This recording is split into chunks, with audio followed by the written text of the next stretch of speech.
Assalamualaikum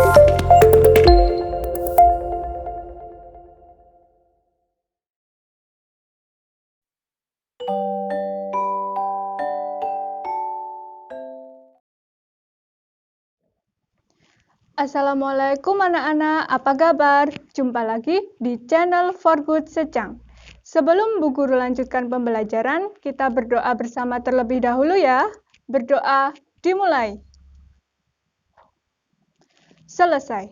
Hari ini kita akan belajar tema 3, benda di sekitarku, subtema 3, perubahan wujud benda, pembelajaran keempat. Tujuan pembelajaran hari ini, yang pertama, dengan membaca wacana, siswa dapat menemukan kata atau istilah khusus berkaitan dengan perubahan wujud dengan tepat. Yang kedua, dengan melakukan percobaan, siswa dapat memahami konsep perubahan wujud dengan tepat. Yang ketiga, setelah mengisi bagan percobaan, siswa dapat menceritakan kembali pokok-pokok informasi tentang perubahan wujud dengan tepat. Yang keempat, dengan melakukan wawancara, siswa dapat membuat daftar tugas individu berdasarkan perannya masing-masing dengan tepat.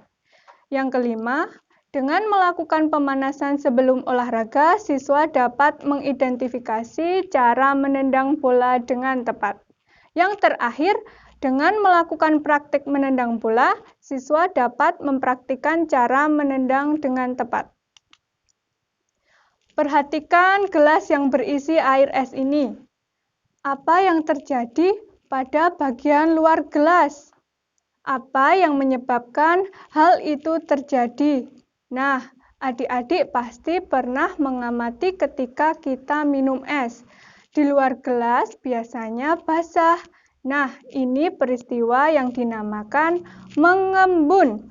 Bukan berarti air di dalam gelas itu menembus. Lalu, apa itu mengembun? Mengembun itu adalah proses perubahan wujud dari gas menjadi cair. Ada dua contoh peristiwa mengembun dalam kehidupan sehari-hari. Ketika kalian memasukkan pecahan-pecahan es batu ke dalam gelas, sisi luar gelas mula-mula kering. Beberapa saat kemudian, sisi luar gelas terdapat bintik-bintik air. Nah, ini adalah proses peristiwa mengembun. Contoh lainnya, perhatikan ketika kalian naik mobil pada saat cuaca cerah. Kaca jendela mobil bagian dalam kering. Ketika hujan turun, kaca mobil bagian dalam menjadi buram. Apabila kalian menempelkan telapak tangan pada kaca, telapak tangan menjadi basah. Bagaimana kedua peristiwa itu dapat terjadi? Nah, mungkinkah es yang mencair dapat menembus gelas? Mengapa sisi luar gelas menjadi basah? Dengarkan penjelasan berikut ini. Udara di sekitarmu banyak mengandung uap air. Ketika uap air bersentuhan dengan benda-benda yang lebih dingin atau suhunya rendah, maka berubah menjadi bintik-bintik air. Jadi, tetes-tetes air di sisi luar gelas bukan berasal dari dalam gelas, akan tetapi tetes-tetes air berasal dari uap air di sekitarnya. Kamu telah membaca penjelasan di atas. Adakah kata yang belum kamu pahami? Mari berdiskusi untuk memahami artinya dan tulis hasilnya pada tabel berikut. Setelah kalian mencari kosakata yang belum kalian pahami, kalian tulis di buku tulis kalian. Budaya bantu ya. Yang pertama ada kosakata proses. Proses itu artinya urutan pelaksanaan atau kejadian yang saling terkait. Yang kedua ada kata embun. Embun adalah uap air yang mengalami proses pengembunan, yaitu proses berubahnya gas menjadi cair. Yang ketiga, cuaca. Cuaca adalah keadaan udara pada saat tertentu dan wilayah tertentu yang relatif sempit dan pada jangka yang waktu singkat. Yang keempat, suhu. Suhu adalah suatu besaran yang menunjukkan derajat panas benda. Yang terakhir adalah uap. Uap itu titik-titik dari benda cair. Contohnya air di udara. Nah, itu tadi kosakata yang baru. Boleh kalian tulis di buku tulis kalian. Kamu perlu mengetahui contoh lain tentang proses mengembun. Lakukan percobaan berikut di rumah.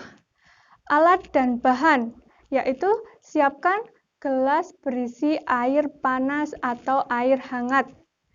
Tutuplah gelas tersebut dengan tutup gelas. Biarkan 1-2 menit. Bukalah tutup gelas tersebut. Perhatikan apa yang terjadi di permukaan tutup gelas.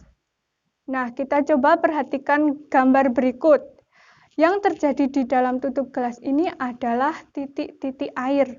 Bukan berarti air yang di dalam gelas itu naik ke atas. Ini yang dinamakan dengan proses mengembun. Anak-anak telah membaca dan melakukan percobaan. Lengkapilah bagan berikut. Tulis di buku tulis kalian, mengembun itu apa? Lalu contoh peristiwa mengembun dalam kehidupan sehari-hari itu apa? Kalian tulis di buku tulis kalian. Siti dan teman-temannya baru saja melakukan percobaan di dalam kelas. Percobaan di kelas menggunakan es batu dan air. Ternyata lantai kelas menjadi basah. Siti meminta bantuan petugas kebersihan sekolah untuk mengeringkan lantai kelas. Petugas menggunakan kain pel dibantu Siti dan teman-temannya. Apakah di sekolahmu mempunyai petugas kebersihan? Apa saja tugas-tugasnya? Lakukan secara berkelompok, wawancarailah orang-orang yang mempunyai peran di sekolahmu. Tanyakanlah tugas dari masing-masing orang tersebut. Tuliskan hasilnya di tempat yang telah disediakan. Budha beri contoh. Ada peran guru kelas, di situ ada kepala sekolah, ada penjaga sekolah, ada petugas perpustakaan, ada siswa, dan terakhir ada guru PJOK. Peran dari guru kelas yaitu tugasnya mengelola pembelajaran di kelas. Lalu kepala sekolah itu tugasnya apa? Kalian tulis di buku tulis kalian. Bermain sepak bola harus dilaksanakan di lapangan berumput. Permainan sepak bola dimainkan oleh 11 orang. 1 orang itu bertugas sebagai penjaga gawang. Kegiatan ini dimulai dengan melakukan permainan tembaklah aku. Berbalislah membentuk lingkaran. 2 orang siswa berada di tengah lingkaran. Siswa yang membentuk lingkaran berlari searah atau berlawanan dengan arah jarum jam. Siswa yang berada di tengah berusaha menembak atau menendang bola. Tendangan bola diarahkan ke siswa yang berlari. Siswa yang terkena bola pada bagian lutut dianggap kalah dan ganti berjaga di tengah lingkaran. Bola ditendang setelah mendengar bunyi peluit. Gunakan bola plastik untuk permainan ini. Nah, itu tadi adalah permainan tembaklah aku. Kalian boleh lakukan permainan tersebut bersama dengan teman-temanmu. Demikianlah materi pembelajaran pada pertemuan hari ini. Budha harap kalian dapat memahaminya.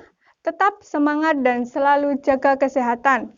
Silahkan tekan tombol subscribe jika masih berwarna merah dan tekan tombol like jika kalian suka video ini. Sampai jumpa. Wassalamualaikum warahmatullahi wabarakatuh.